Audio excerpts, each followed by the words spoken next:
اعوذ باللہ من الشیطان الرجیم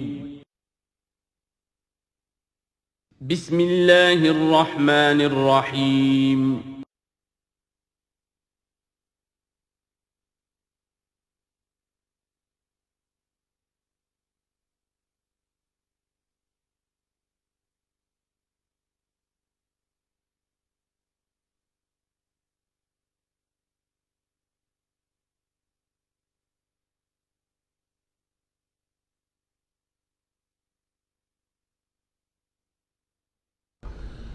الحمد للہ وکفیٰ والصلاة والسلام علی عبادہ الذین اصطفیٰ خصوصاً علی افضلہم وخاتم النبیین محمد الامین وعلی آلہ وصحبہ اجمعین اما بعد فقد قال اللہ تبارک وتعالی کما ورد فی سورۃ الحجر اعوذ باللہ من الشیطان الرجیم بسم اللہ الرحمن الرحیم وَلَقَدْ جَعَلْنَا فِي السَّمَاءِ بُرُوجًا وَزَيَّنَّاهَا لِلنَّاظِرِينَ وَحَفِظْنَاهَا مِنْ كُلِّ شَيْطَانٍ رَجِيمٍ إِلَّا مَنِ اسْتَرَقَ السَّمْعَ فَأَتْبَعَهُ شِهَابٌ مُّبِينٌ صدق اللہ العظیم۔ رب اشرح لي صدری ويسر لي أمری واحلل عقدۃ من لسانی یفقہوا قولی۔ اللہم ربنا الہمنا رشدنا واعذنا من شرور انفسنا، اللہم ارنا الحق حقا وارزقنا اتباعہ وارنا الباطل باطلا وارزقنا اجتنابہ، اللہم ربنا آنس وحشتنا فی قبورنا وارحمنا بالقرآن العظیم، اللہم اجعلہ لنا اماما ونورا وہدى ورحمہ،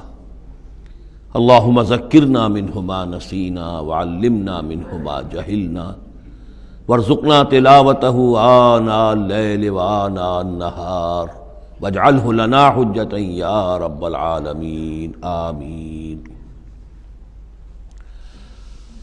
سورہ حجر کے پہلے رکوع میں، جس کا ترجمہ ہم کر چکے ہیں، دو مرتبہ قرآن حکیم کے لیے لفظ آیا ہے الذکر، اس کی طرف خصوصی توجہ کی ضرورت ہے۔ ایک تو یہ کہ خود اللہ تعالیٰ نے فرمایا انا نحن نزلنا الذکر وانا لہ لحافظون،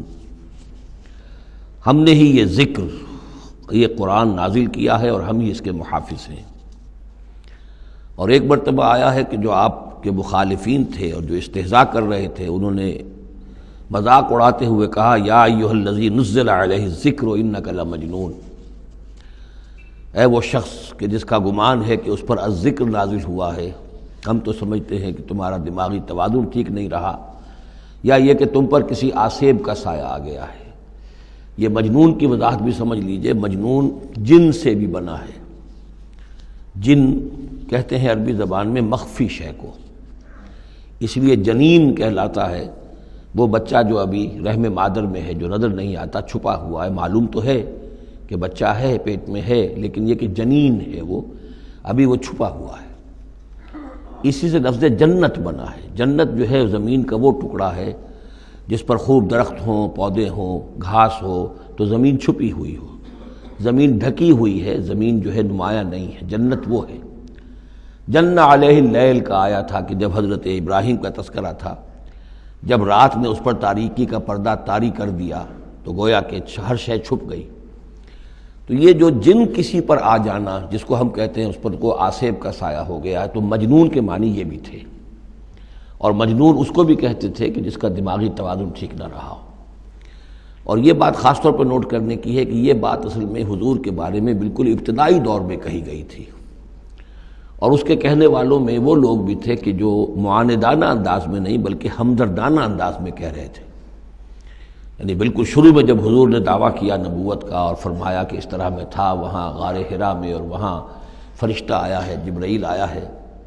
تو بہت سے لوگوں کو گمان ہوا کہ معلوم ہوتا ہے کہ کوئی بدروح، کوئی آسیب کا سایہ ہو گیا ہے انہیں۔ تو اس حوالے سے اس میں صرف مخالفت ابھی نہیں تھی، بلکہ اس میں ان کے لیے واقعتاً ایک بالکل چونکہ نئی بات تھی، لہٰذا یہ کہنے کا معاملہ جو ہے اس پہلو سے بھی تھا کہ اچھے بھلے آدمی تھے، ہم سوچتے تھے کہ واقعی یہ کئی دن جا کے مراقبے کرتے ہیں، اب یہ رہتے ہیں وہاں غار میں اکیلے تنہا دن رات، تو کہیں کچھ ہو نہ جائے تو معلوم ہوتا ہے کچھ ہو گیا ہے، تو کوئی نہ کوئی جنون عارضہ ہو گیا ہے یا جن کا سایہ ہو گیا ہے۔ تو اس لفظ کو بھی سمجھ لیجیے، اور جو بتانا تھا وہ یہ ہے کہ سورہ نون جو کہ بالکل ابتدائی دور میں نازل ہوئی ہے، جس کا نام سورہ قلم بھی ہے، 29ویں پارے کی دوسری سورت، اس میں بھی یہی بات جو ہے کہی گئی ہے۔ اسی کے حوالے سے میں آپ کو بتا رہا ہوں کہ یہ سورہ مبارکہ جو ہے بالکل ابتدائی دور کی صورتوں میں سے ہے، اسی مشابہت کی وجہ سے۔ قرآن مجید کا ذکر ہونا اس معنی میں ہے، کئی مرتبہ واضح کر چکا ہوں کہ قرآن کا فلسفہ یہ ہے کہ جو ایمانی حقائق ہیں، خاص طور پر اللہ کی ذات کا علم اور اس کی صفات کا علم، وہ روح انسانی کے اندر موجود ہے، بس صرف اس پر ظہول کا پردہ طاری ہو گیا۔ جیسے آپ کو کوئی چیز پہلے معلوم تھی، اب یاد نہیں رہی، معلوم تھی لیکن اب بھول گیا۔ بھولنے کا مطلب کیا ہے کہ وہ آپ کی یادداشت کے ذخیرے میں کہیں نیچی اتر گئی ہے۔ وہ حافظ خانہ جو ہے، ہر انسان کی میموری جو ہے، اب اس کے نہ معلوم کتنے تہہ خانے ہیں، ان میں کسی نچلے تہہ خانے میں جا کر چھپ گئی ہے، وہ آپ کے شعور کی سطح پر نہیں ہے۔ تو کوئی چیز جس کا اس سے تعلق ہو، وہ اگر سامنے آئے گی تو فوراً وہ چیز یاد آ جائے گی۔ ایک دوست سے سالہ سال ہو گئے ملاقات نہیں ہوئی، کبھی خیال بھی نہیں آیا، بھول گئے آپ اس کو، لیکن اچانک کبھی اس نے کوئی رومال آپ کو دیا تھا، کوئی قلم دیا تھا، آپ نے ٹرنک میں رکھا ہوا تھا، ٹرنک کھولا، وہ قلم یا رومال دکھائی دیا، فوراً دوست یاد آ گیا۔ تو یہ قلم یا یہ رومال جو ہے یہ آیت ہے، یہ نشانی ہے، اس نشانی سے آپ کو ایک بھولی بسری بات یاد آ گئی۔ اسی طرح یہ آیات آفاقیہ، آیات انفسیہ، آیات قرآنیہ، یہ آیات ہیں، نشانیاں ہیں یاد دلانے کے لیے، تاکہ اللہ یاد آ جائے۔ حقیقت میں اللہ تعالیٰ کا علم اور اللہ کی معرفت سوئی ہوئی ڈورمنٹ پوزیشن میں، ڈورمنٹ کنڈیشن میں ہماری روح میں موجود ہے۔ تو الذکر، دی ریممبرنس یا دی ریمائنڈنگ، یہ اصل میں وہ چیزیں کہ جو روح انسانی کے اندر موجود ہیں لیکن جن پر ظہول کے اور نسیان کے پردے پڑ گئے ہیں، ان پردوں کو ہٹا کر تازہ کرنا۔ وَلَقَدْ جَعَلْنَا فِي السَّمَاءِ بُرُوجًا، اور ہم نے آسمان میں برج بنائے۔ یہ بھی ابھی ہم نہیں کہہ سکتے کہ ان کی اصل حقیقت کیا ہے، یہ بھی آیات متشابہات میں سے شمار ہوں گے۔ وَزَيَّنَّاهَا لِلنَّاظِرِينَ، اور ہم نے اسے مزین کر دیا ہے آسمان کو اور برجوں کو دیکھنے والوں کے لیے، جو بھی ستارے نظر آتے ہیں، کیا رنگا رنگ نقشہ آسمان پر نظر آتا ہے۔ وَحَفِظْنَاهَا مِن كُلِّ شَيْطَانٍ رَجِيمٍ، البتہ اب یہ وہ بات ہے جو ایمان بالغیب کے حوالے سے ہمیں ماننی ہوگی کہ ان ستاروں کا ایک کام یہ بھی ہے کہ اللہ تعالیٰ نے ان کو گویا کہ پہرے کی جگہیں بنایا ہے، ہم نے حفاظت کی ہے ان کی ہر شیطان رجیم سے، جو بھی شیطان مردود ہے اس کی طرف سے حفاظت کا یہ سارا سامان ہے کہ جو آسمانوں میں کیا گیا ہے۔ اب اس کے لیے آج میں چاہتا ہوں کہ وہ بات آپ سمجھ لیں اچھی طرح، کہ جیسے آپ آگے آ بھی جائے گا کہ انسانوں کی تخلیق جو ہے وہ تو یوں سمجھیے اس کائنات کے تخلیق کے اعتبار سے بڑی ریسنٹ شے ہے، بڑی ماضی قریب کی بات ہے۔ انسانوں سے بہت پہلے جنات پیدا کیے گئے تھے، جنات سے بہت پہلے ملائکہ پیدا کیے گئے تھے، اور انسانوں کی ارواح بھی اسی دور میں پیدا کی گئیں جبکہ یہ ملائکہ پیدا کیے گئے تھے۔ تو جتنی مخلوقات کو ہم جانتے ہیں، بہت سی مخلوقات اب بھی ایسی ہوگی کہ جس کا ہمیں کوئی شعور نہیں، ادراک نہیں، ہم جانتے ہی نہیں۔ جیسے ابھی ہمیں ریسنٹلی معلوم ہوا وائرس بھی کسی بلا کا نام ہے، اس سے کچھ پہلے ہمیں معلوم ہوا بیکٹیریا بھی کسی چیز کو کہتے ہیں، ورنہ یہ کہ ان چیزوں کا کوئی علم ہمیں نہیں تھا۔ ابھی پتہ نہیں اور کیا کیا چیزیں ہیں کہ جو ظہور میں آنے والی ہیں، لیکن جو چیزیں بھی آج تک ہم جانتے ہیں ان میں یوں سمجھیے کہ جن ہستیوں میں خود شعوری ہے، سیلف کانشسنس، وہ 3 مخلوقات ہیں صرف، ملائکہ، جنات اور انسان۔ باقی جو حیوانات ہیں زمین کے اوپر، چاہے وہ بر کے ہیں یا بحر کے ہیں یا ہوا کے ہیں، فضا کے ہیں، پرندے ہوں یا زمین پر چلنے والے خشکی کے جانور ہوں یا دریا میں اور سمندر کے اندر جو بھی حیوانات ہیں، مچھلیاں ہیں یا اور جاندار ہیں، ان سب میں شعور تو ہے، خود شعوری نہیں ہے۔ البتہ یہ کہ ترتیب یہی ہے کہ پہلے جنات پیدا کیے گئے، اور وہ چونکہ آگ سے پیدا کیے گئے تھے، تو ان کے اندر پوٹینشل جو قوت ہے وہ ہم انسانوں کے مقابلے میں بہت زیادہ ہے، اور ان کی رسائی اس کائنات میں بہت دور تک ہے۔ مثلا میرا یہ گمان ہے، باقی چیزیں تو میں خاص وثوق سے کہہ رہا ہوں، لیکن میرا گمان یہ ہے کہ جو سولر سسٹم ہے، چونکہ ہماری اس پوری جو ہماری یہ فیملی ہے، یہ خاندان ہے، جو یہ سولر سسٹم ہے، سورج کا کنبہ کہلاتا ہے، تو اس کا جو منبع سرچشمہ ہے وہ سورج ہے، اور معلوم ہوتا ہے کہ اسی کی آگ سے اور اسی کی لپٹ سے اور جنات کی تخلیق ہوئی ہے۔ تو یہ جنات، سولر سسٹم پورا کا پورا جو ہے وہ جنات کے دائرے میں داخل ہے، وہ اس میں آ جا سکتے ہیں۔ اس کے لیے انہیں کسی راکٹ کی ضرورت نہیں، کسی مشین کی ضرورت نہیں، کسی ذرائع کی ضرورت نہیں، بلکہ اس کی استعداد ان کے اندر موجود ہے۔ یہ پھر اپنی اس استعداد سے فائدہ اٹھا کر اس سے آگے جب ملائکہ کے ذریعے سے کچھ احکام اترتے ہیں، آسمان سے اللہ تعالیٰ کی کوئی تدبیر ہے، ملائکہ کے حوالے کیے گئے ہیں، تو یہ پھر ان سے کچھ چیزیں اچکنے کی کوشش کرتے ہیں تاکہ وہ جا کر انسانوں میں سے جو وہ عامل لوگ ہیں، کاہن لوگ ہیں، ان کو جا کے ان کو کچھ بتا دیں کہ اب یہ ہونے والا ہے۔ اس لیے کہ ملائے اعلیٰ میں فیصلہ ہو گیا، اللہ تعالیٰ کے ہاں ایک چیز کی تدبیر جو ہے وہ طے ہو گئی، اب اللہ تعالیٰ نے فرشتوں کے حوالے کیا ایگزیکیوشن کے لیے۔ ایسے ہی ہے جیسے کہ پریزیڈنٹ ہاؤس سے تو ایک حکم جو ہے وہ جاری ہو گیا، اب اس کا اجرا ہوا ہے، اب کوئی ٹائپ کرے گا، ٹائپ کر کے اسے ڈسپیچ کرے گا، وہ پھر کسی جگہ پر پہنچے گا، پہنچتے پہنچتے وقت لگے گا۔ اگر وہ جو ٹائپسٹ ہے جس نے ٹائپ کیا ہے وہ ٹیلی فون کرتے کہ صاحب اب یہ حکم آنے والا ہے، وہ تو آ جائے گا، تو ظاہر بات ہے وہ حکم تو پہنچ گیا اس کو، اور اس کے حوالے سے وہ جس شخص کو اس نے یہ خبر دے دی ہے وہ اپنی دکان چمکا سکتا ہے کہ دیکھیے مجھے پہلے سے معلوم تھا کہ یہ حکم آنے والا ہے۔ تو اس کائناتی حکومت کے اندر یہ سلسلہ ہے جس کے لیے کہ پھر اللہ تعالیٰ نے اس سولر سسٹم سے آگے کی جو بھی یونیورس ہے اس میں، یہ میرا گمان ہے جو میں عرض کر رہا ہوں اللہ عالم،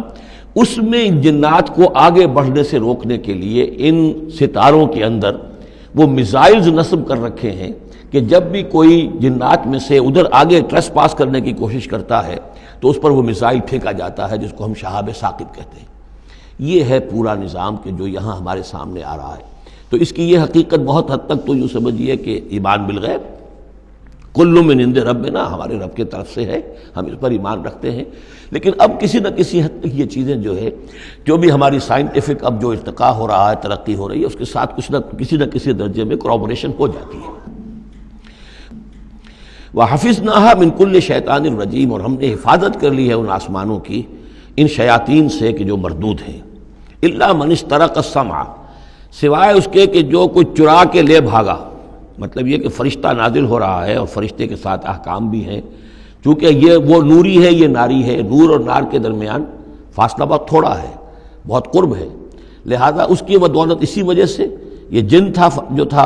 عزازیل، لیکن فرشتوں کے ساتھ اس کا اٹھنا بیٹھنا تھا، انہی میں شامل تھا، اسی لیے ان کی جو آپس میں جو ان کا قرب ہے اس کی وجہ سے فرشتوں سے کوئی اچک لیتے ہیں۔ الا من استرق السمع، اگر کسی نے کوئی چیز سن لی اور سن کر وہ بھاگا، فاتبعہ شہاب مبین، تو اس کے پیچھے اس کا پیچھا کرتا ہے ایک انگارہ چمکتا ہوا۔ یہ مثائلز ہیں کہ جو اللہ تعالیٰ نے نصب کیے ہوئے ہیں۔ والارض مددناہا، اور زمین کو ہم نے پھیلا دیا جیسے بستر پھیلایا جاتا ہے، والقینا فیہا رواسیا، اور اس میں ہم نے لنگر ڈال دیے۔ یہ پہاڑ جو ہیں قرآن مجید بار بار کہتا ہے کہ زمین کا جو سٹیبلائزنگ ایفیکٹ ہے ان پہاڑوں کا زمین کی حرکت کے دوران۔ فَأَنبَتْنَا فِيهَا مِنْ كُلِّ شَيْءٍ مَوْزُونٍ، اور اس میں ہم نے اگا دی ہر شے جو کہ بہت ہی اندازے سے ہے، یعنی یہ کہ جو بھی کوئی ایک شے بھی اگر ایک حد سے آگے بڑھ جائے تو وہ باقی ساری چیزوں کو ختم کر دے گی۔ بعض ایسی مچھلیاں ہیں کہ اگر ان کی جو ریپروڈکٹیو صلاحیت ہے، جتنے ان کے انڈے ہوتے ہیں وہ سب انڈے جو ہیں وہ مچھلیاں بن جائیں تو چند ہی سال کے اندر یہ زمین جو ہے اس سے کئی گنا حجم جو ہے وہ ایک مچھلی کی اولاد سے اور ایک مچھلی کی نسل سے وجود میں آ جائے گا۔ تو ایک کنٹرول کیا ہوا اللہ نے ہر شے کے اوپر، تمام چیزیں جو ہیں وہ ایک اندازے کے مطابق، ایک وزن کے ساتھ، ایک اندازے کے ساتھ اس دنیا میں چل رہی ہیں۔ من کل شیء موزون، ہر چیز جو ہے وہ ایک اندازے اور وزن کے مطابق ہے۔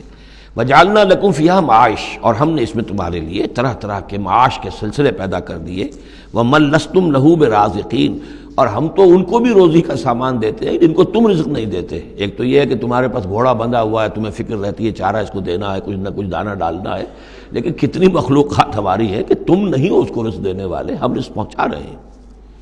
وَإِن مِّن شَيْءٍ إِلَّا عِندَنَا خَزَائِنُهُ، اور نہیں ہے کوئی شے مگر یہ کہ ہمارے پاس تو اس کے خزائن ہیں، لا متناہی، ہماری ریسورسز جو ہیں وہ یہ کہ لمیٹڈ نہیں ہے، لیکن وما ننزلہ الا بقدر معلوم، ہم نہیں نازل کرتے اس میں سے مگر ایک اندازے کے مطابق جو طے شدہ ہے۔ یعنی یہ کہ سٹور تو بہت بڑا ہے، لیکن یہ کہ سٹور سے جو ایشو ہوتا ہے اللہ تعالیٰ کے ہاں ہر چیز کا، تو اس کا ایشو ہونا جو ہے وہ اندازے کے مطابق ہے، ایک حساب کتاب کے ساتھ ہے، ورنہ جیسا کہ میں نے کہا کیوس ہو جائے۔ وَأَرْسَلْنَا الرِّيَاحَ لَوَاقِحَ، اور ہم نے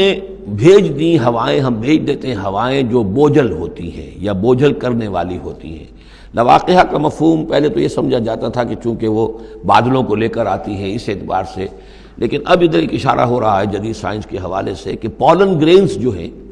وہ بھی ہواؤں کے ذریعے سے آتے ہیں، اور وہ پھر آ کر پھولوں کو جب وہ وہاں فرٹیلائزیشن ہوتی ہے تو اس سے پھر وہ فصل بنتی ہے۔ تو ہوائیں جو ہیں وہ گویا کہ بار آور کرتی ہیں، اور اس طریقے سے یہ نباتاتی نظام چل رہا ہے۔ فَأَنزَلْنَا مِنَ السَّمَاءِ مَاءً، پھر ہم نے اتار دیا آسمان سے پانی، فَاسْقَيْنَاكُمُوهُ، پھر ہم نے وہ پانی تمہیں پلایا، تمہارے پینے کے لیے بندوبست کیا۔ وَمَا أَنْتُمْ لَهُ بِخَازِنِينَ، اور دیکھو تم اس کا سٹور نہیں کر سکتے، اس کا خزانہ نہیں بنا سکتے۔ کہاں کس طرح بناؤ گے خزانہ؟ واقعہ یہ ہے کہ یہ جو واٹر سائیکل ہے اس دنیا میں، یہ بھی اللہ تعالیٰ کے عظیم یعنی سمجھیے کہ کرشموں میں سے اور اللہ کے معجزات میں سے بہت بڑا معجزہ ہے کہ یہ جو ہمارے پہاڑوں کے اوپر اتنے بڑے بڑے گلیشیئرز ہیں، یہ کیا ہے؟ یہ واٹر سٹوریج ہے، ٹینکس ہے۔ یہیں سے تو پانی ہے جو آ رہا ہے نیچے، وہ پگھل رہا ہے سب دھوپ سے، اور پھر وہ ندی نالوں سے ہو کے دریاؤں میں آیا، اور دریاؤں سے ہوتا ہوا زیر زمین سوتوں میں سے بھی گزر رہا ہے۔ وہ آپ نے کہیں پمپ سے نکال لیا، کہیں کنواں کھود لیا، پھر وہ پانی سارا کا سارا سمندروں کے اندر پہنچ گیا، ڈرین ہو گیا، پھر سمندر سے اب یہاں پر وہ ہو رہا ہے کہ دھوپ کی تمازت سے اب اس کی وہ بخارات بن رہے ہیں، اور وہ بخارات اوپر جا رہے ہیں، پھر وہ واپس جا رہا ہے، پھر وہ جو اوور ہیڈ ٹینکس ہیں وہ پھر جو ہے ریپلینش ہو رہے ہیں، وہ ساری جو کمی ہو گئی تھی پھر نئی برف پڑ گئی ہے، نیا سٹور۔ یہ جو نظام ہے اللہ کا، اور یہ واٹر سائیکل سے ہی زندگی قائم ہے۔ مبدأ حیات پانی ہے، مادہ تخلیق حیوانات کا، جو اس دنیا کے حیوانات ہیں ان کا مادہ تخلیق مٹی ہے، مادہ تخلیق جنات کا آگ ہے، مادہ تخلیق انسانی ارواح اور ملائکہ کا نور ہے، لیکن مبدأ حیات جو ہے، حیات انسانی جو ہے یہاں پر، یا حیات حیوانی جو زمین کی ہے، اس پلینٹ کے اوپر جو زندگی ہے، اس کا مبدأ پانی ہے، اس حیات کا۔ تو اب یہ پانی کا سائیکل ہے جو چل رہا ہے۔ وما انتم لہو بخازنین، تم اس پانی کا کتنا خزانہ کر سکتے ہو، کتنا سٹور کر سکتے ہو، کس طرح کا نظام چلا سکتے ہو، کتنے بڑے پیمانے پر یہ واٹر سائیکل جو ہے اللہ تعالیٰ نے اس دنیا کے اندر چلایا ہوا ہے۔ وَإِنَّا لَنَحْنُ نُحْيِي وَنُمِيتُ، اور یہ یقیناً ہم ہی ہیں جو باقی بھی رکھتے ہیں اور موت بھی وارد کرتے ہیں، زندہ بھی رکھتے ہیں اور موت بھی وارد کرتے ہیں۔ وَنَحْنُ الْوَارِثُونَ، اور پھر ہم ہی وارث ہوں گے، ہر شے ختم ہو جائے گی، کسی کی کوئی ملکیت نہیں رہے گی، ساری کی ساری چیزیں پھر ہماری ہی کائنات ہے، ہماری ہی ملکیت ہے۔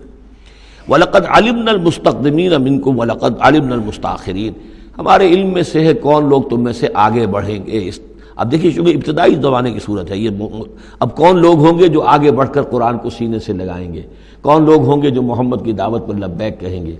یعنی جو ہم پڑھ چکے ہیں سورہ توبہ میں، السابقون الاولون من المہاجرین والانصار والذین اتبعوہم بإحسان، یہ کون لوگ ہوں گے ہمیں معلوم ہے۔ ہم تو پہلے سے جانتے ہیں کہ ابو بکر ایک لمحے کی دیر نہیں لگائے گا، ہمیں معلوم ہے کہ عثمان کو ایک کچھ زیادہ وقت نہیں لگے گا، ہمیں معلوم ہے کہ ابو بکر کی تبلیغ سے یہ طلحہ اور زبیر اور عبد الرحمن ابن عوف اور سعید ابن زید اور یہ سب لوگ جو ہے ایمان لے آئیں گے، اور ہمیں یہ بھی معلوم ہے کون پیچھے رہ جائے گا، وہ بھی ہمیں معلوم ہے۔ وَلَقَدْ عَلِمْنَا الْمُسْتَقْدِمِينَ مِنْكُمْ وَلَقَدْ عَلِمْنَا الْمُسْتَأْخِرِينَ وَإِنَّ رَبَّكَ هُوَ يَحْشُرُهُمْ، اور پھر آپ کا رب ان سب کو جمع کرے گا۔ إِنَّهُ حَكِيمٌ عَلِيمٌ، یقیناً وہ کمال حکمت والا اور علم رکھنے والا ہے۔ اب جو اگلا رکوع آ رہا ہے سورہ مبارکہ کا، یہ اس اعتبار سے بڑا اہم ہے کہ اس میں تخلیق انسانی کے ضمن میں ایک بڑی ثقیل اصطلاح استعمال ہوئی ہے، اور یہ ثقیل اصطلاح 3 مرتبہ آئی ہے۔ اب ظاہر بات ہے کہ قرآن مجید جو ہے اگر اس طرح کی کوئی شکل اختیار کرتا ہے تو کوئی نہ کوئی حکمت اور ضرورت اس کی پشت پر ہوتی ہے۔ وَلَقَدْ خَلَقْنَا الْإِنسَانَ مِنْ صَلْصَالٍ مِّنْ حَمَإٍ مَّسْنُونٍ، اور یقیناً ہم نے انسان کو بنایا ہے اس مٹی سے جو سنی ہوئی تھی گارے کی اور پھر سوکھ کر کھنکنے لگی۔ حَمَإٍ مَّسْنُون، سنا ہوا گارا جس میں سے بدبو بھی اٹھ رہی ہو۔ دیکھیے یہ جو انسان کے مادہ تخلیق کے ضمن میں قرآن میں الفاظ آئے ہیں، اب ان کو گنتے جائیے۔ نمبر 1 تراب، مٹی سے بنایا انسان کو، مٹی میں پانی مل گیا، گارا بن گیا تو اس کو کہتے ہیں تین، من تین، خلقتنی من نار وخلقتہ من طین، یہ سورہ اعراف میں ہم پڑھائے ہیں۔ ابلیس نے کہا تھا کہ مجھے تو نے بنایا آگ سے اور اس کو بنایا آدم کو گارے سے، اور اب چاہتا اور مجھے حکم دے رہا ہے کہ میں اس کے سامنے جھکوں، میں تو اس کے سامنے نہیں جھک سکتا۔ 3 کے بعد آیا 3 لازب، گارا پڑا رہے تو وہ جب اس کے اندر پھر کچھ چپچپاہٹ پیدا ہو جاتی ہے، اور یہ پرانے زمانے میں ہوتا تھا، اب تو میں سمجھتا ہوں کہ جدید نسل کو تو ان چیزوں کا علم ہی نہیں ہے۔ کچے گھر بنتے تھے تو انہیں لیپتے تھے، پوتتے تھے، گارا بناتے تھے، تغاری ہوتی تھی، پھر مٹی کے اندر تھوڑی سی توڑی ڈال دیتے تھے۔ کوئی آرگینک میٹر ڈالیں گے تو فرمنٹیشن ہوگی، فرمنٹیشن ہوگی تو لیس سا اٹھے گا، ورنہ یہ کہ گارا جو ہے اگر اس گارے سے اگر پلسٹر کریں گے تو وہ پھٹ جائے گا، لیکن جب وہ گارا ذرا سن جاتا ہے، اس میں لیس پیدا ہو جاتا ہے، تو پھر اب جب آپ اس کے ساتھ لیپتے تھے دیواروں کو، میں نے تو اپنے بچپن میں یہ سب دیکھا ہے، ایسے گھروں میں ہم رہے بھی ہیں کہ جن میں یہی فرش بھی اسی طریقے سے لیپے ہوئے ہوتے تھے اور دیواریں بھی ہوتی تھی، تو یہ کہ پھر اس کے اندر وہ ایک لیس سا پیدا ہو جاتا ہے فرمنٹیشن سے، وہ 3 لازب ہے۔ اس سے اگلی سٹیج یہ ہے کہ اب وہ سڑنے لگے، یہ یعنی فرمنٹیشن اتنی پہنچ گئی کہ اس میں ہے حمیم مسنون، سنا ہوا گارا۔ پھر اگر کسی وجہ سے وہ خشک ہو جائے تو اب وہ کھنکنے لگتا ہے، جیسے کہ کبھی آپ نے دیکھا ہوگا ساحل کے قریب یا کسی دلدلی علاقے میں پپڑی اوپر آ جاتی ہے، جیسے زمین کے اوپر جو ہے پپڑی سی ہوتی ہے، اس پر آپ چلتے ہیں تو وہ کر کر ٹوٹتی ہے، کھنکنے والی مٹی بن جاتی ہے، وہ سنا ہوا گارا خشک ہو کر کھنکنے لگتا ہے۔ یہ سٹیجز ہیں ان مادہ تخلیق کی کہ جو آدم یا انسان کی تخلیق کے ضمن میں قرآن میں آئے۔ حالانکہ ایک لفظ بھی کفایت کر سکتا تھا، مٹی سے بنایا، 3 سے بنایا، گارے سے بنایا، پھر 3 لازم سے بنایا، پھر حمیم مسنون سے بنایا، من صلصال کالفخار سے بنایا، اور صلصال من حمیم مسنون، پھر صلصال کالفخار آخری سٹیج ہے، وہ ایسے بجنے لگا جیسے کہ اب یہ جو ہے وہ آئے گا سورہ رحمان میں۔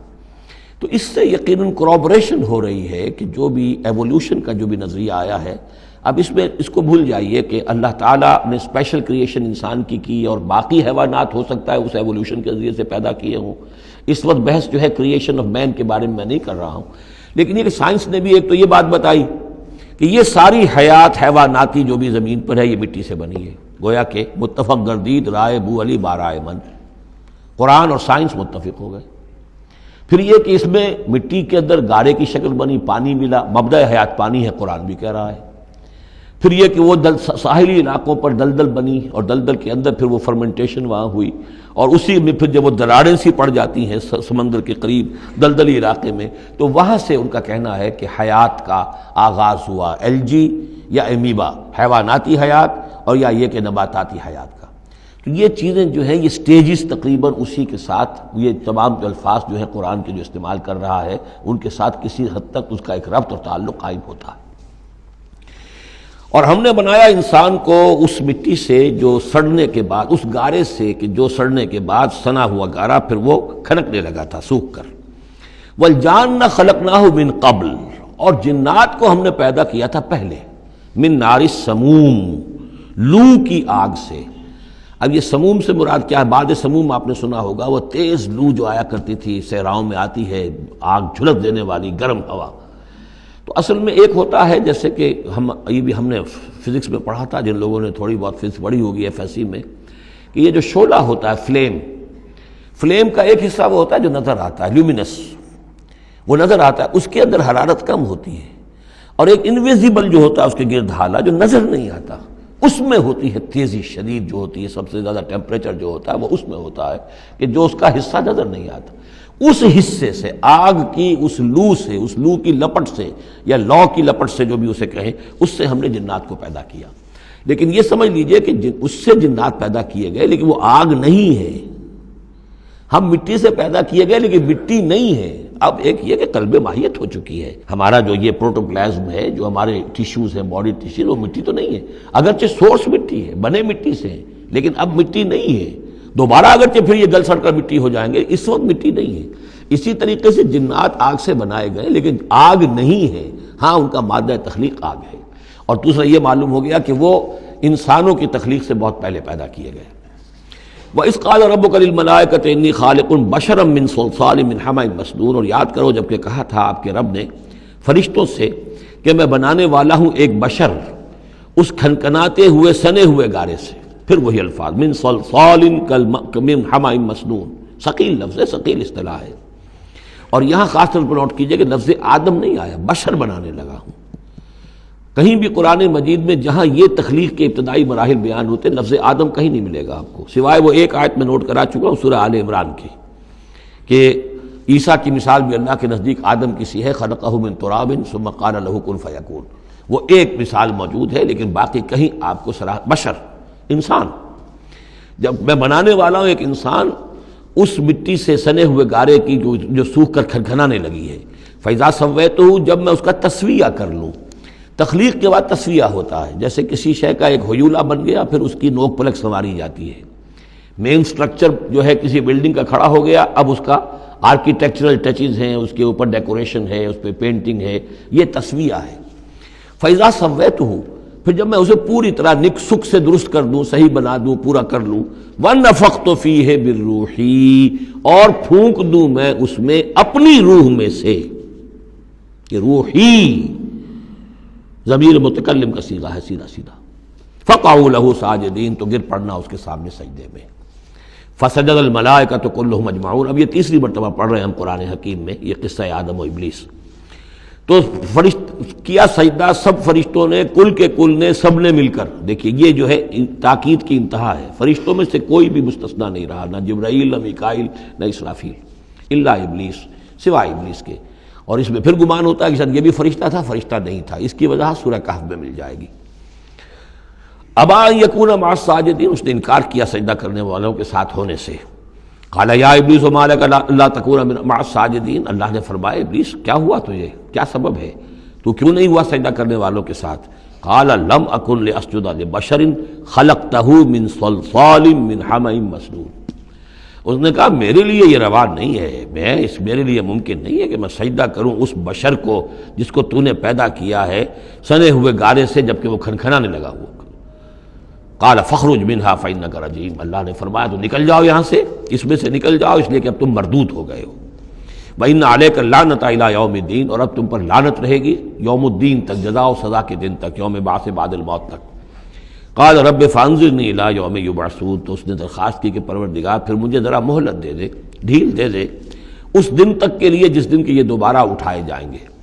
قال فانک من المنظرین، اللہ تعالیٰ نے اسی شان بے نیازی کے ساتھ فرمایا اچھا جاؤ ٹھیک ہے، تمہیں ڈھیل دے دی گئی، تمہیں یہ رخصت مل گئی، تمہیں یہ چھوٹ مل گئی، مہلت مل گئی۔ الی یوم الوقت المعلوم، اس وقت معین کے دن تک، یعنی یہ کہ اس وقت تک تم زندہ رہو گے۔ وہ ابلیس جو ہے جن، ویسے جنوں کی زندگیاں شاید انسانوں سے زیادہ ہوتی ہوں، میں نہیں جانتا کتنی ہوتی ہیں، لیکن یہ کہ کوئی اور جن نہیں ہے کہ جو اس وقت سے آج تک زندہ ہو سوائے اس ایک جن کے جس کا نام عزازیل تھا، اور یہ جن جو ہے وہ ابھی تک زندہ ہے اپنی اسی ذات کے ساتھ، باقی اس کی اولاد، اس کی اور نسل جو ہے، اس کی ذریت ہے، وہ اپنی جگہ ہے۔ قال رب بما اغویتنی، اب اس نے کہا پروردگار جو تو نے مجھے گمراہ کیا، اب نوٹ کیجئے وہ گمراہی کو اللہ کی طرف منسوب کر رہا ہے۔ بما اغویتنی، تو نے جو مجھے گمراہ کیا ہے، لأزینن لہم فی الارض ولأغوینہم اجمعین، تو میں اب ان کو، یعنی آدم کی اولاد، آدم اور حوا کی اولاد کو، میں زمین میں ان کو خوب مزین کر دوں گا، زمین ان کے لیے یہ اسی میں خوب گم ہو جائیں گے، زمین اور اس کی چمک دمک اور اس کی رونقیں اور زیبائشیں آرائشیں ان کی نگاہوں میں کھب جائیں گی۔ وَلَأُغْوِيَنَّهُمْ أَجْمَعِينَ، تجھے بھول جائیں گے، وہ لگ جائیں گے انہی چیزوں کے اندر، اور میں ان سب کو گمراہ کر کے چھوڑوں گا۔ لَأُغْوِيَنَّهُمْ أَجْمَعِينَ، سب کو، إِلَّا عِبَادَكَ مِنْهُمُ الْمُخْلَصِينَ، سوائے ان میں سے ان کے کہ جن کو تو اپنا خاص بندہ بنا لے، تو اپنا خاص بندہ بنا لے، مخلص کر لے، یہاں پہ وہی نوٹ کیجئے مخلص ہے، مخلصین، جن کو تو خالص کر لے اپنے لیے، ظاہر بات ہے کہ اس پر تو میرا زور نہیں چلے گا، باقی یہ کہ میں کسی کو چھوڑوں گا نہیں۔ قال ھذا صراط علی مستقیم، اللہ تعالیٰ نے فرمایا ٹھیک ہے یہ راستہ ہے میری طرف سیدھا، یعنی یہ میرے اور تمہارے درمیان معاملہ طے ہو گیا، میں نے تمہیں چھوٹ دی، تم اپنا زور لگا لو، جس طرح بھی چاہو بہکا لو، باقی یہ کہ ان عبادی لیس لک علیہم سلطان، میرے بندوں پر تجھے اختیار کوئی نہیں ہوگا، یعنی اختیار کسی بھی انسان پر نہیں ہے، یہ نہیں کہ جس کو اللہ نے مخلص کر لیا ہو اس پر اختیار نہیں، اختیار اسے کسی بھی انسان پر نہیں ہے۔ ان عبادی لیس لک علیہم سلطان الا من اتبعک من الغاوین، سوائے ان کے کہ جو خود تیری پیروی کرے، خود غاوین میں سے ہو، خود ان کے اندر غواہ ہو، خود ان کے اندر سرکشی ہو، خود وہ جو ہے وہ اپنی نفس پرستی کی طرف مائل ہو، وہ تو تیری پیروی کریں گے، ان کو تو جدھر چاہے لے جا، جس کھائی میں چاہے لے جا کے ان کو پھینک دے، اور جس جہنم کے جس وادی میں چاہے ان کو گرا دے، مجھے اس سے دلچسپی نہیں، لیکن یہ کہ میرے کسی بندے پر تجھے اختیار حاصل نہیں ہوگا۔ وَإِنَّ جَهَنَّمَ لَمَوْعِدُهُمْ أَجْمَعِينَ، اور پھر جہنم ہی ان سب کا ٹھکانہ ہوگا، سب کا جو بھی تیری پیروی کریں گے۔ لہا سبعۃ ابواب، اس جہنم کے 7 دروازے ہیں، لکل باب منہم جزء مقسوم، اور ہر ان میں سے ہر دروازے کے لیے ہم نے ایک اس کا نصیب مقرر کر رکھا ہے کہ اتنے جن اتنے انسان اس سے جائیں گے۔ ہو سکتا ہے کہ وہ بڑے بڑے کبیرہ گناہوں کے حوالے سے کہ یہ لوگ جو ہیں جو ان گناہوں میں ملوث ہوں گے وہ اس دروازے سے جائیں گے، جو ان گناہوں میں ملوث ہوں گے وہ اس سے جائیں گے، واللہ اعلم۔ ان المتقین فی جنات وعیون، اب وہی سائملٹینیس کنٹراسٹ کہ جب جہنم والوں کا تذکرہ ہوا تو متقین کا بھی، اور جو اہل تقوی ہوں گے فی جنات وعیون، وہ ہوں گے جنتوں میں، باغات میں اور چشموں میں۔ ادخلوها بسلام آمنین، ان سے کہا جائے گا داخل ہو جاؤ ان باغات میں پورے امن کے ساتھ، کوئی خوف نہیں، کوئی اندیشہ نہیں۔ وَنَزَعْنَا مَا فِي صُدُورِهِم مِّن غِلٍّ، یہ مضمون پہلے بھی آ چکا ہے، اور ہم نکال دیں گے ان کے دلوں میں سے جو کچھ قدورت ہوگی، اہل ایمان کی آپس میں کوئی شکوہ، کوئی شکایت، کسی سے کوئی تکدر ہو، کوئی غل ہو، وہ ہم نکال دیں گے۔ علی سرر متقابلین، وہ بیٹھے ہوئے ہوں گے تختوں کے اوپر ایک دوسرے کے آمنے سامنے۔ جب کسی سے ناراضگی ہو تو آدمی آنکھیں چار نہیں کرتا بلکہ نظر چڑا جاتا ہے، لیکن جب کوئی ایسی بات نہیں، دل صاف ہے، تو آمنے سامنے بیٹھ کے باتیں کریں گے، سینگ آئی ٹو آئی۔ متقابلین لا یمسہم فیہا نصب، انہیں نہیں پہنچے گی اس میں نہ تو کوئی تکان، وما ہم منہا بمخرجین، نہ پھر وہ اب اس سے نکالے جائیں گے۔ جب اہل جنت میں داخل ہونے کے بعد کسی کا وہاں سے نکلنے کا امکان نہیں۔ نبئ عبادی، اے نبی میرے بندوں کو بتا دیجئے، انی انا الغفور الرحیم، کہ میں یقیناً غفور ہوں، رحیم ہوں۔ میری اصل شان تو یہ ہے، لیکن وان عذابی هو العذاب العلیم، میری ایک دوسری شان بھی ہے، اور وہ یہ ہے کہ میرا عذاب تو وہ بھی بہت دردناک عذاب ہے۔ لہذا کوئی آدمی جو ہے وہ نڈر نہ ہو جائے، نچنت نہ ہو جائے، وہ میری مغفرت کی امید بھی رکھے، میری رحمت سے آس بھی لگائے رکھے، لیکن یہ کہ میرے عذاب سے ڈرتا بھی رہے۔ بین الخوف والرجاء، یہ کیفیت رہنی چاہیے۔ وَنَبِّئْهُمْ عَنْ ضَيْفِ ابراہیم، اور ذرا ان کو بتا دیجئے حالات ابراہیم کے جو مہمان آئے تھے ان کے بارے میں، وہی جو پہلے ہم پڑھ چکے ہیں سورہ ہود میں۔ اِذْ دَخَلُوا عَلَيْهِ فَقَالُوا سَلَامًا، جب وہ داخل ہوئے حضرت ابراہیم کے ہاں مکان پہ آئے، انہوں نے کہا سلام۔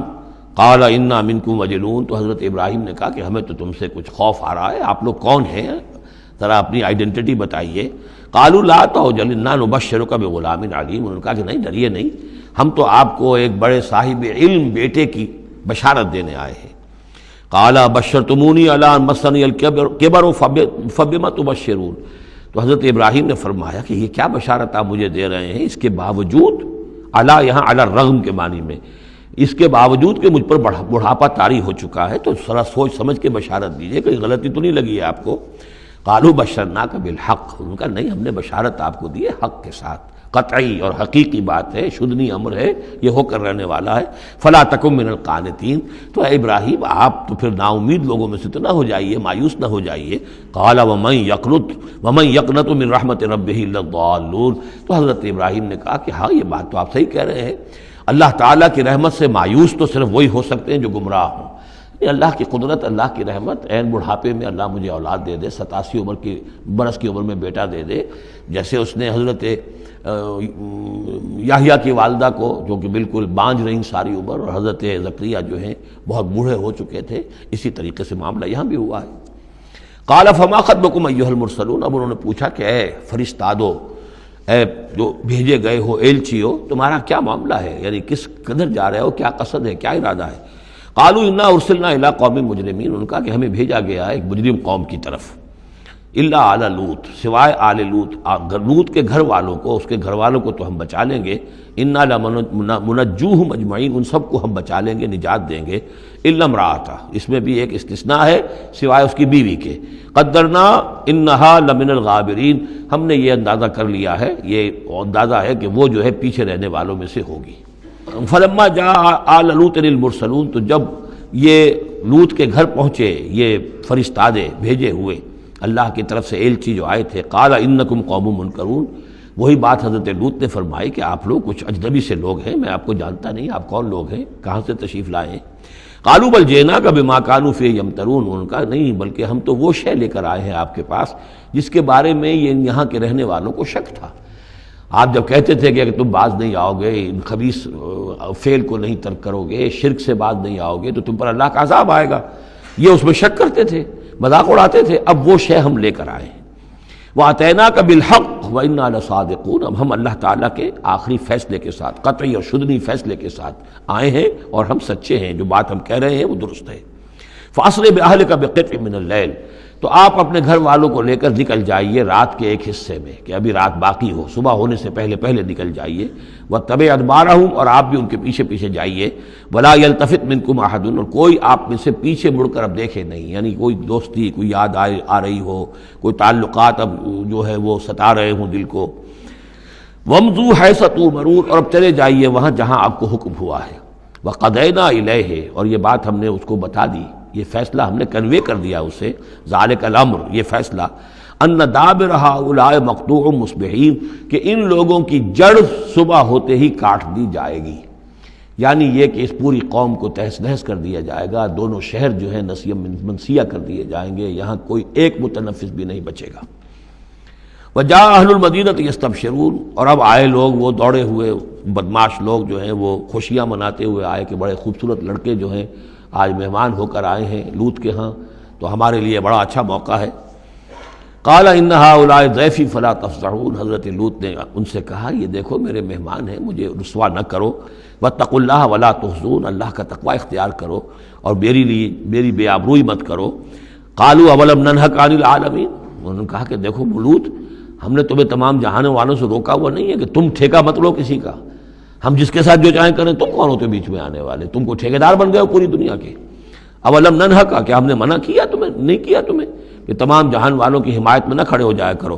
قال ہؤلاء بناتی ان کنتم فاعلین، ان کا ہی میری بیٹیاں حاضر ہیں، اگر تمہیں کچھ کرنا ہی ہے تو یہ کہ ظاہر اللہ تعالیٰ نے تمہارے لیے جو جوڑے بنائے ہیں تو وہ تو عورتیں ہیں، تو وہ ہے، میں عرض کر چکا ہوں، اس سے مراد یہ بھی لی گئی ہے کہ میری قوم کی جو یہ بیٹیاں ہیں تمہارے گھروں میں پڑی ہیں جن کو تم نے چھوڑا ہوا ہے، اصل میں تو تمہارے لیے اللہ تعالیٰ نے وہ فطری راستہ بنایا تھا، یا یہ کہ انہوں نے اتمام حجت کے لیے، جس کو کہتے ہیں پنجابی میں برے کو گھر پہنچانا، یا آخری بات بھی کہی ہو کہ میں ایسا ہی اگر کوئی معاملہ ہے تو کوئی دو بڑے سردار جو ہیں انہیں کہا ہو کہ میں اپنی بیٹیوں کا نکاح تم سے کیے دیتا ہوں، تمہیں اگر کوئی اس طرح کی کوئی حاجت ہے۔ لعمرک انہم لفی سکرتہم یعمہون، تو انہوں نے کہا، یہ اللہ تعالیٰ کی طرف سے ہے، قسم ہے تیری جان کی، وہ لوگ تو اپنے اس نشے کی حالت میں بدمست تھے اور بالکل اندھے ہو گئے تھے، عین میم ہے والا ہے، یہ دل کے اندھے ہو چکے تھے۔ فاخذتہم الصیحۃ مشرقین، تو پھر انہیں آ پکڑا ایک چنگھاڑ نے، اجالا ہونے کے وقت، مشرق، یہ مشرق نہیں ہے مشرق ہے، مشرق ہے اجالے کی جگہ، صبح جہاں سے نکلتی ہے وہ مشرق ہے، شرق کے معنی جو ہے اصل میں وہ روشنی ہے، تو اسی سے یہ مشرقین، صبح ہونے کا وقت، سورج نکلتے وقت جب اجالے کا وقت ہوا تو ان کو ایک چنگھاڑ نے آ پکڑا۔ فجعلنا عالیہا سافلہا، تو ہم نے اس کے اوپر والے حصے کو نچلا بنا دیا، یعنی تل پٹ کر دیا،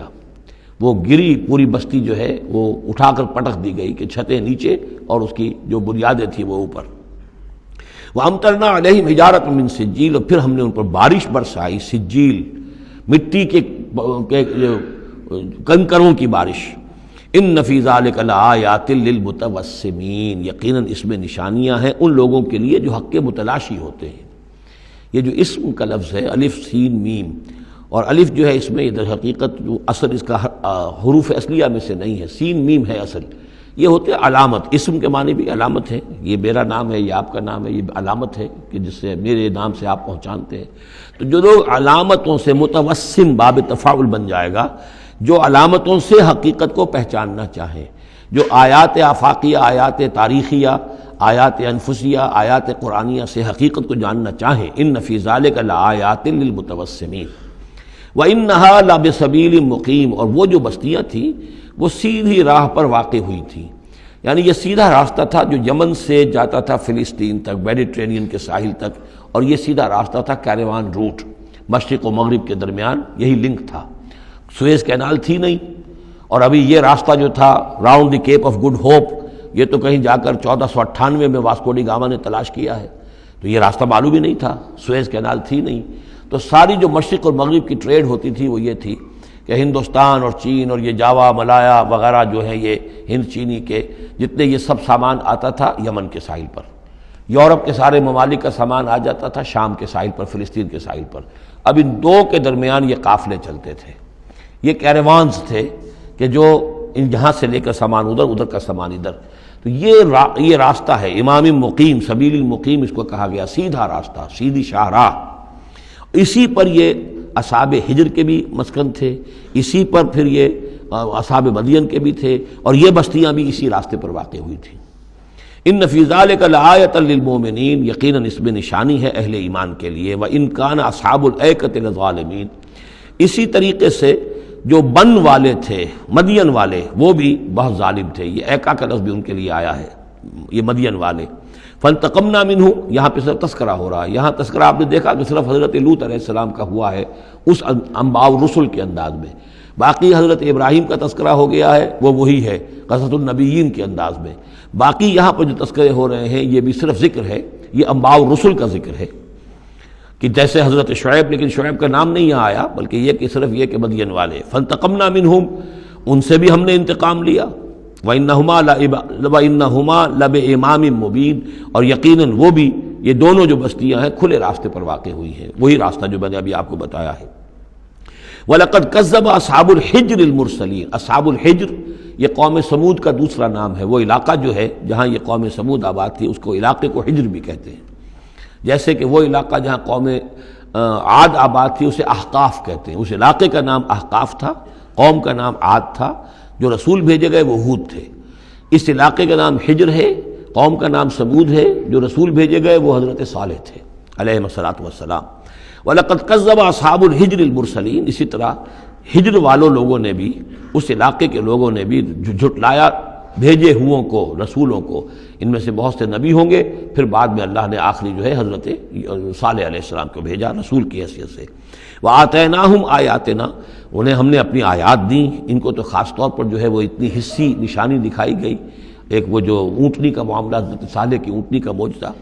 فَكَانُوا عَنْهَا مُعْرِضِينَ، لیکن وہ ان سے منہ ہی پھیرتے رہے، اعراض ہی کرتے رہے۔ وَكَانُوا يَنْحِتُونَ مِنَ الْجِبَالِ بُيُوتًا آمِنِينَ، اور وہ پہاڑوں کو تراش کر اپنے لیے بڑے امن والے گھر بناتے تھے۔ یہ گھر آج بھی موجود ہیں، میں خود بھی ایک مرتبہ گیا ہوں اور دیکھ کر آیا ہوں اس پورے علاقے کو۔ فَأَخَذَتْهُمُ الصَّيْحَةُ مُصْبِحِينَ، تو انہیں بھی آ پکڑا ایک چنگھاڑ نے صبح کے وقت۔ فما اغنا عنہم ما کانوا یکسبون، تو کچھ نہ کام آ سکا ان کے وہ ساری کمائی جو انہوں نے کی تھی، جو کچھ انہوں نے مال اسباب جمع کیا تھا، عذاب الہی سے بچانے میں کچھ بھی مفید ثابت نہ ہوا۔ تو اس سورہ مبارکہ میں گویا کہ حضرت شعیب کا نام لیے بغیر ان کا ذکر آ گیا، حضرت صالح کا نام لیے بغیر ان کا ذکر آ گیا، حضرت لوط کا ذکر جو ہے وہ نام کے ساتھ آیا۔ تو تین تو ہیں وہ انباء الرسل میں سے، اور ایک حضرت ابراہیم علیہ السلام کا ذکر، وہ اسی انداز میں جس انداز میں کہ سورہ ہود میں اس سے پہلے آ چکا ہے۔ اب جو آخری 15 آیات ہیں اس سورہ مبارکہ کی وہ بڑی اہم ہیں دعوت دین کے اعتبار سے، اور جس حالت میں کہ اس وقت محمد رسول اللہ صلی اللہ علیہ وسلم تھے، اور اس سے بھی آپ کو معلوم ہو جائے گا کہ یہ خاص اس دور میں نازل ہوئی ہے جبکہ حضور کی دعوت جو ہے ابھی ابتدائی مراحل میں تھی، اور ابھی آپ کو پہلے تو آپ کی دعوت کا دور تھا کہ آپ پرسن ٹو پرسن دعوت دے رہے تھے، علل اعلان اس معنی میں نہیں، ڈنکے کی چوٹ نہیں، بلکہ جن سے تعلق تھا، جن سے دوستی تھی، جن سے پرانی واقفیت تھی، جسے آپ کہیں گے کہ پرسن ٹو پرسن جو ہے دعوت چل رہی تھی۔ اگرچہ کوئی دور بھی حضور کی دعوت میں انڈر گراؤنڈ دور کا نہیں آیا ہے، خفیہ دعوت ایک دن کے لیے بھی نہیں۔ بعض لوگ اس دور میں بعض تحریکیں ایسی ہیں کہ جو اس کو خفیہ سے تعبیر کرتے ہیں کہ انڈر گراؤنڈ موومنٹ تھی، تو یہ غلط ہے۔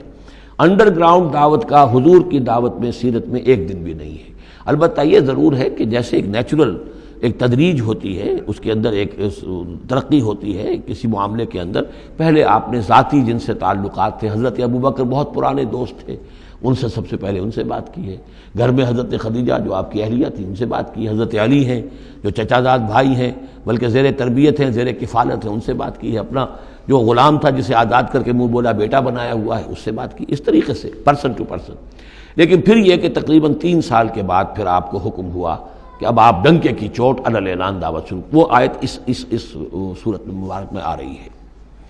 وما خلقنا السماوات والارض وما بینہما الا بالحق، اور ہم نے نہیں بنایا، تخلیق فرمایا آسمانوں کو اور زمین کو اور جو کچھ ان کے مابین ہے مگر حق کے ساتھ۔ پرپز فل کریشن ہے، یہ پرپز لیس نہیں ہے، ایٹ رینڈم نہیں ہے، یہ کوئی کھلنڈرے کا کھیل نہیں ہے جیسے کہ ہندو مائتھولوجی میں ہے، رام کی لیلا ہے، جیسے کوئی بچہ ہے کھیلتا ہے۔ اب بچے کے کھیلنے میں کوئی حکمت تھوڑا ہی ہوتی ہے، اس نے ایک کھلونا اٹھایا اور پٹخ دیا، پھر کوئی دوسرا اٹھایا، پھر پٹخ دیا، پھر پہلا اٹھا لیا، اب اس میں کوئی حکمت تو نہیں ہے۔ اسی طریقے سے رام جی جو ہے کھیل رہے ہیں، جس کو چاہتے ہیں تخت سے اٹھا کر زمین پہ پٹخ دیتے ہیں، جس کو چاہتے ہیں وہ جو تیلا وہ تیلی اس کو اٹھا کے وہ راجہ بنا دیتے ہیں۔ تو یہ کھیل ہے رام کا، رام کی لیلا ہے یہ، تو یہ تصور اسلام میں نہیں ہے۔ یہ کائنات کی تخلیق بالحق ہے۔ ربنا ما خلقت ھذا باطلا سبحانک فقنا عذاب النار، تیری ذات اس سے بہت اعلیٰ اور ارفع ہے، پاک ہے کہ تیرے بارے میں یہ گمان کیا جائے کہ تو نے یہ کائنات ایسے ہی بنا دی کھیلنے کے لیے، اور یہ کوئی آپ تیرا مشغلہ ہے، نہیں۔ وما خلقنا السماوات والارض وما بینہما الا بالحق وان الساعۃ لآتیۃ، اس حق کا فیصلہ یہ ہے، اس حق کا منطقی نتیجہ یہ ہے کہ قیامت آ کر رہے، اس لیے کہ باقی تمام چیزیں تو انسانوں کے لیے پیدا کی گئی ہیں، ان کی ساری توجہ یہی ہو جائے گی انسان کاہے کے لیے پیدا کیا گیا، اور خاص طور پر انسان میں جو اخلاقی حص رکھی گئی ہے۔ By very nature, by his very nature he knows this is good this is evil, یہ جو اس کے اندر ایک شعور ہے، ایک تمیز ہے، یہ ایول ہے، یہ گڈ ہے، یہ اچھا ہے، یہ برا ہے۔ اب اس کا نتیجہ کیا نکل رہا ہے؟ یہاں تو الٹے نتیجے نکلتے ہیں، بہت سے اچھے لوگ جو ہیں انہیں فاقے آ رہے ہوتے ہیں، اور بہت بدماش جو ہیں وہ یہاں پہ عیش کر رہے ہوتے ہیں۔ تو یقیناً کوئی اور زندگی ہونی چاہیے، اور یقیناً کوئی دن ہونا چاہیے کہ جس میں بھرپور حساب کتاب ہو جائے، نیکوکاروں کا حساب کتاب ہو جائے، اور پھر ان کی زندگی ایسی ہو کہ بھرپور صلہ انہیں ان کا مل سکے، اور بدکاروں کی بدکاریوں کا حساب کتاب ہو جائے، اور پھر ایسی زندگی ہو، ایسا نظام ہو کہ انہیں پوری سزا مل سکے۔ تو یہ گویا کہ حق کا تقاضا ہے۔ وما خلقنا السماوات والارض وما بینہما الا بالحق وان الساعۃ لآتیۃ، قیامت آ کر رہے گی۔ فاصفح الصفح الجمیل، تو اے نبی آپ ذرا ابھی خوبصورتی کے ساتھ درگزر سے کام لیجئے، یعنی یہ کہ یہ مجرم کہیں بھاگ کے نہیں چلے جائیں گے، ہماری پکڑ سے نکل نہیں جائیں گے، قیامت آئے گی، ایک کافر کردار کو پہنچ جائیں گے۔ ابھی آپ ذرا تحمل کیجئے، صبر سے کام لیجئے۔ فاصفح الصفح الجمیل، ابھی ہماری مرضی اس میں ہے کہ ہم ان کی رسی دراز کریں، یہ جو کچھ کہہ رہے ہیں برداشت کر لیجئے، سن لیجئے، سنا انسنا کر دیجئے، یہ جو آپ صبر کریں گے اس سے آپ کے درجات بلند ہوتے چلے جائیں گے۔ لیکن فوری طور پر آپ کے دل میں اگر یہ خیال پیدا ہونے بھی لگے بربنائے طبع بشری کہ انہیں سزا ملنی چاہیے، یہ بدبخت مجھے کیا کہہ گیا، ابھی یہ مجھے پاگل کہہ گیا، اور یہ مجھے جو ہے ساحر کہہ گیا یا مسحور کہہ گیا، نہیں۔ فاصفح الصفح الجمیل، ابھی ذرا آپ خوبصورتی کے ساتھ چشم پوشی کیجئے، نظر انداز کیجئے۔ ان ربک هو الخلاق العلیم، یقیناً آپ کا رب جو ہے وہ وہی ہے جو پیدا کرنے والا ہے، خلاق ہے، اور ظاہر بات ہے جس نے پیدا کیا ہے وہ جانتا بھی ہے۔ سورہ ملک میں ہم پڑھیں گے الا یعلم من خلق وهو اللطیف الخبیر، کیا اسی کے علم میں نہیں ہوگا جس نے پیدا کیا ہے؟ وہ تو جانتا ہے ہر شے کو۔ اب یہ گھڑی جس نے بنائی ہے اسے تو معلوم ہے اس میں کون کون سا پرزہ ہے، کہاں کہاں ہے، اس کے اپنے ہاتھ کا اس کے اندر جو ہے ٹکایا گیا ہے۔ میں واقف نہیں ہوں اس کے اندر کیا کچھ ہے، لیکن گھڑی کا بنانے والا تو جانتا ہے۔ الا یعلم من خلق، کیا وہی نہ جانے گا جس نے پیدا کیا؟ وہو الخلاق العلیم، وہ تو خلاق اور علیم ہے۔ وَلَقَدْ آتَيْنَاكَ سَبْعًا مِنَ الْمَثَانِي، دل جوئی کے لیے حضور سے فرمایا، اور ہم نے آپ کو دی ہیں وہ 7 آیتیں جو آپ کا وظیفہ ہیں، دوہرا دوہرا کر پڑھتے رہا کیجئے، دوہرا دوہرا کر پڑھتے رہا کیجئے۔ اس پر تقریباً اجماع ہے امت کا کہ اس سے مراد ہے سورہ فاتحہ۔ 7 آیتیں جو بار بار پڑھی جاتی ہیں۔ اب آپ دیکھیے کہ ہر شخص جو نماز پڑھتا ہے دن میں کتنی مرتبہ سورہ فاتحہ پڑھ رہا ہے، ہر نماز میں کتنی مرتبہ پڑھ رہا ہے، دوہرا دوہرا کر یہ آیت جو ہے، جیسا کہ ہم نے جب سورہ فاتحہ پڑھ رہے تھے، من لم یقرأ بفاتحۃ الکتاب لا صلاۃ لمن لم یقرأ بفاتحہ، اس کی کوئی نماز ہی نہیں ہے، نماز کا جزو لازم ہے۔ بلکہ قسمت الصلاۃ بینی و بین عبدی نصفین والی حدیث میں نے آپ کو سنائی، حدیث قدسی، تو وہ تو اصل الصلاۃ ہے ہی سورہ فاتحہ۔ والقرآن العظیم، اور یہی بڑا قرآن ہے، یعنی یہ اپنی اہمیت کے اعتبار سے، اپنی فضیلت کے اعتبار سے خود اپنی جگہ پر سورہ فاتحہ ایک قرآن عظیم کا درجہ رکھتی ہے۔ اسی لیے اس کو اساس القرآن بھی کہا، اس کو کافیہ بھی کہا، شافیہ بھی کہا گیا، یہ ام القرآن بھی ہے۔ وَلَقَدْ آتَيْنَاكَ، اے نبی ہم نے اتنی بڑی بڑی دولتیں آپ کو دی ہیں۔ یہ کیوں گنایا جا رہا ہے یہ ذرا آگے آپ کو معلوم ہو جائے گا، کیونکہ بہرحال حضور کو یہ احساس ہوتا تھا یا نہیں ہوتا تھا، دیکھنے والوں کو تو احساس ہوتا تھا۔ ابو جہل مالدار ہے، ولید بن مغیرہ اتنا بڑا چودھری ہے، یہ محمد تو یتیم تھے، کوئی مال دولت ان کے پاس نہیں، کوئی ان کی حیثیت نہیں، ہاں کچھ عرصے سے کچھ کھا پی بھی رہے ہیں تو وہ بیوی کا مال ہے، اپنا تو نہیں ہے۔ یہ ان کی نگاہوں میں جو ان کے معیارات تھے، جو ان کے اندازے تھے سوچنے کے، وہ تو یہ تھے۔ اس حوالے سے یہاں بظاہر حضور سے خطاب ہے، لیکن اصل میں ان کو بتایا جا رہا ہے کہ بدبختو تمہیں کیا معلوم ہم نے ان کو کتنی بڑی دولت دی ہے۔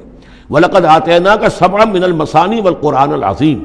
ہم نے ان کو وہ 7 آیتیں عطا کی ہیں۔ ایک حدیث کے مطابق جیسی آیت نہ قرآن میں اتری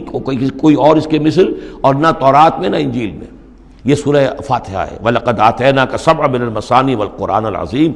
وَلَا تَمُدَّنَّ عَيْنَيْكَ إِلَىٰ مَا مَتَّعْنَا بِهِ أَزْوَاجًا مِّنْهُمْ، تو اے نبی آپ کی نگاہیں نہ اٹھیں اس ساز و سامان کی طرف جو ہم نے ان کو عطا کیا ہے۔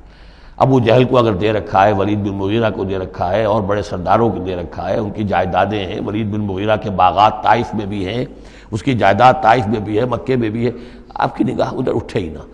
پر کاہ کے برابر، جیسا کہ ایک حدیث میں آتا ہے کہ دنیا مافیہا کی حیثیت اگر اللہ کی نگاہ میں ایک مچھر کے پر کے برابر بھی ہوتی تو اللہ کسی کافر کو ایک گھونٹ پانی بھی اس دنیا سے نہ دیتا۔ جو اللہ کا ماننے والا اور جاننے والا، اللہ کو جاننے والا ہو، تو اس کی نگاہ میں تو پھر اس دنیا و مافیہا کی وہی وقت ہونی چاہیے، وہ متاثر نہ ہو یہاں کی چمک دمک سے، آپ کی نگاہ اٹھے ہی نہ۔ لا تمدن عینیک الی ما متعنا بہ ازواجا منہم، ان کو جو ہم نے دے رکھا ہے ساز و سامان اور زیبائش اور آرائش جو ہے، آپ کی نگاہیں ادھر نہ اٹھیں۔ ولا تحزن علیہم، اور اب دیکھیے ان کے اوپر جو بھی اب عذاب آئے گا یا جس عذاب کے مستحق ہو رہے ہیں، آپ اس پر غم بھی نہ کھائیے۔ ٹھیک ہے، یہ آپ کا کنبہ ہے، قبیلہ ہے، اب ابو لہب آپ کا چچا بھی ہے، لیکن یہ کہ اب غم نہ کیجئے آپ۔ وَاخْفِضْ جَنَاحَكَ لِلْمُؤْمِنِينَ، اور آپ اپنے کندھوں اور بازوؤں کو ذرا جھکا کر رکھیے اہل ایمان کے لیے۔ یہ ہمارے فقراء جب آتے ہیں، یہ جو غلام طبقے سے جو لوگ آئے ہیں، یہ لوگ جو گرے پڑے طبقات سے تعلق رکھتے ہیں، جب یہ آپ کے پاس آئیں تو آپ ان کا استقبال کیجئے۔ فَقُلْ سَلَامٌ عَلَيْكُمْ كَتَبَ رَبُّكُمْ عَلَىٰ نَفْسِهِ الرَّحْمَةَ، تو اس انداز میں ان کا استقبال کیجئے، ان کے سامنے تواضع کیجئے، ان کے سامنے اپنے کندھوں کو جھکائیے۔ وَاخْفِضْ جَنَاحَكَ لِلْمُؤْمِنِينَ، یہی مضمون ایک مرتبہ پھر سورہ طٰہٰ کے اندر آئے گا۔ وَاخْفِضْ جَنَاحَكَ لِمَنِ اتَّبَعَكَ مِنَ الْمُؤْمِنِينَ، اہل ایمان یہ جو آپ کی پیروی کر رہے ہیں، آپ اپنے ذرا کندھے ان کے سامنے جھکا کر رکھیے۔ یا یہ حکم دیا گیا ہے اولاد کو والدین کے بارے میں، اگلی صورت میں آ جائے گا سورہ بنی اسرائیل میں، کہ ان کے لیے اپنے کندھوں کو، اپنے بازوؤں کو ذرا جھکا کر رکھا کرو، والدین کے سامنے تن کر نہ کھڑے ہو کہ کندھے جو ہیں اٹھے ہوئے ہیں، بلکہ کندھے ذرا دبا کر۔ وَاخْفِضْ جَنَاحَكَ لِلْمُؤْمِنِينَ وَقُلْ إِنِّي أَنَا النَّذِيرُ الْمُبِينُ، اور کہہ دیجئے کہ میں تو صرف خبردار کرنے والا ہوں، کھلم کھلا خبردار کرنے والا، میری اس کے سوا کوئی ذمہ داری نہیں ہے۔ كَمَا أَنزَلْنَا عَلَى الْمُقْتَسِمِينَ، جیسے کہ ہم نے نازل کیا ہے ان پر کہ جنہوں نے تقسیم کر لیا ہے، الذین جعلوا القرآن عضین، قرآن کو انہوں نے بوٹلیاں بنا لیا ہے، اس کو توڑ کے ٹکڑے کر دیا ہے۔ اب اس کے اندر دو رائے ہیں، ایک تو یہ کہ اس قرآن سے مراد یہی قرآن ہے، اور مذاق اڑایا کرتے تھے لوگ، یہ جو بھی تھے ابو جہل اور اس کے ساتھی، بھائی فلاں صورت تو میری ہے، وہ تمہیں لے جاؤں گا، وہ فلاں صورت جو محمد کہتا ہے وہ تم لے جانا، وغیرہ وغیرہ، آپس میں وہ تقسیم کرتے تھے ہنسی مذاق میں۔ تو اس حوالے سے انہوں نے قرآن کو بوٹیاں بنا کر اپنے اندر تقسیم کرنا شروع کر دیا ہے۔ ایک رائے یہ ہے، مجھے وہ زیادہ قرین قیاس معلوم ہوتا ہے کہ قرآن کے لفظ کا اطلاق تورات پر بھی ہوا ہے، کہ یہ قرآن وہ ہے جو محمد پر نازل ہوا، ولا بالذی بین یدیہ، ایک اور جگہ ہم آگے چل کر دیکھیں گے، وہ قرآن جو اس سے پہلے تھا، اور وہ گویا کہ وہ تورات تھی، اللہ کی کتاب۔ تو جس طریقے سے تورات کے ٹکڑے ٹکڑے کر دیے تھے یہود نے، اور قراطیسا تجعلونہ قراطیسا تبدونہا وتخفون کثیرا، یہ ہم پڑھ چکے ہیں سورہ انعام کی آیت نمبر 91 میں۔ تو جیسے کہ ٹکڑے ٹکڑے کر کر اور کچھ حصہ ظاہر کیا، کچھ چھپایا، تو ان دونوں کی رائے ہے، وہ میں نے آپ کے سامنے پیش کر دی۔ فَوَرَبِّكَ لَنَسْأَلَنَّهُمْ أَجْمَعِينَ، تو تیرے رب کی قسم اے محمد صلی اللہ علیہ وسلم، ان سب کو ہم جمع کر کے رہیں گے۔ اما نسألنهم اجمعین، ہم ان سے پوچھ کر رہیں گے،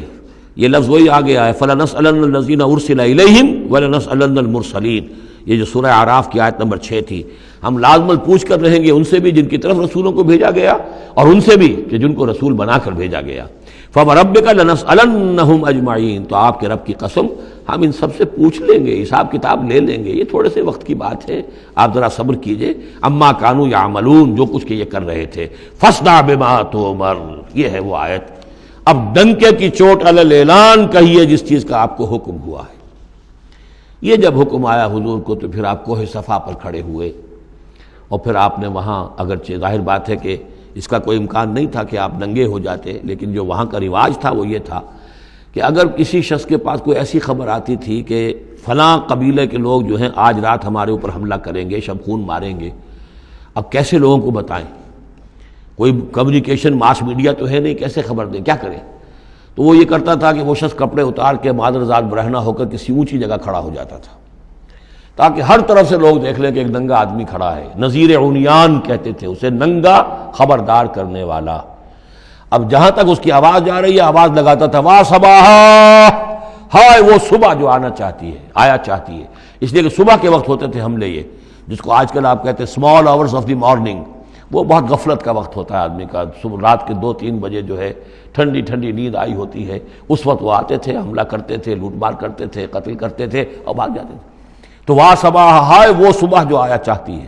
تو اب لوگ دوڑتے تھے کہ بھائی کہاں کی خبر آئی ہے، کون ہے، کون سا قبیلہ ہے، کس کے بارے میں اطلاع ہے، اطلاع صحیح ہے غلط ہے۔ تو یہ ان کا رواج تھا۔ تو حضور نے یہ کیا، صرف ایک چیز اس میں سے نکال دی، ننگے ہونے کا سوال نہیں تھا معاذ اللہ، لیکن آپ بھی کھڑے ہو گئے کوہ صفا پر، وا صباحا کا نعرہ لگایا۔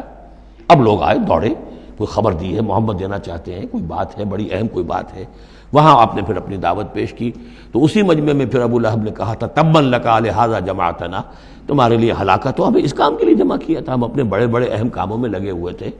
وہ مہاجن تھا، کہیں مہاجنی سود اپنا لین دین کا حساب کر رہا ہوگا بیٹھا ہوا، میں وہ سب چھوڑ کر آیا ہوں کہ کوئی خاص اہم بات تم نے بتانی ہے، لیکن تم نے یہ کیا کیا؟ تو یہ ہے وہ واقعہ، اور اس سے معلوم ہو جاتا ہے کہ یہ سورہ مبارکہ جو ہے اسی دور کی، ابتدائی دور کی ہے۔ فاصدع بما تؤمر واعرض عن المشرکین، تو اب ڈنکے کی چوٹ کہیے اب